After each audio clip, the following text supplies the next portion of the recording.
Manali fam ट्रिपच्या hotel show around सिरीजमधला हा शेवटचा पार्ट. सगळ्यात आधी आम्ही भेट दिली हॉटेल स्नो व्हाईट रेगन्सीला. मनालीच्या वॉल्वो बस पार्किंगपासून फक्त 2 किलोमीटर अंतरावर ही प्रॉपर्टी स्टेसाठी एक कम्फर्टेबल ऑप्शन आहे. रूम्स स्वच्छ आणि स्पेशियस आहेत. ॲम्बियन्स सिम्पल पण प्लीझंट आहे आणि फॅमिली ट्रॅव्हलर्ससाठी हा एक चांगला बजेट ऑप्शन आहे. यानंतर आम्ही व्हिजिट केलं the holiday resorts cottage and spa. He property थोडी वेगळ्या वाईबची वाटली, कारण इथे रिसॉर्ट फीलसोबत कॉटेजचा एक्सपिरियन्स मिळतो. फॅमिली, कपल्स किंवा ग्रुप ट्रिपसाठी कॉटेज स्टे हा एक छान ऑप्शन ठरू शकतो.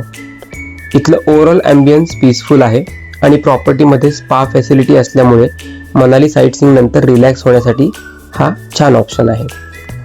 जर तुम्हाला थोडा resort plus cottage style experience हवा असेल तर the holiday resorts cottage and spa हा एक छान ऑप्शन आहे.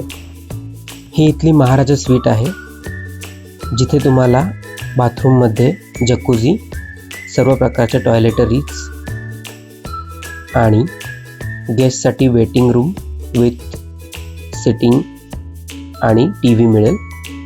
तर बेडरूममध्ये तुम्हाला चेअर्स आणि राऊंड शेपचा बेड मिळेल. मनाली फक्त साईट सीइंगसाठी नाही तर योग्य स्टे निवडला तर संपूर्ण ट्रिप एक्सपिरियन्स अजून बेटर होतो.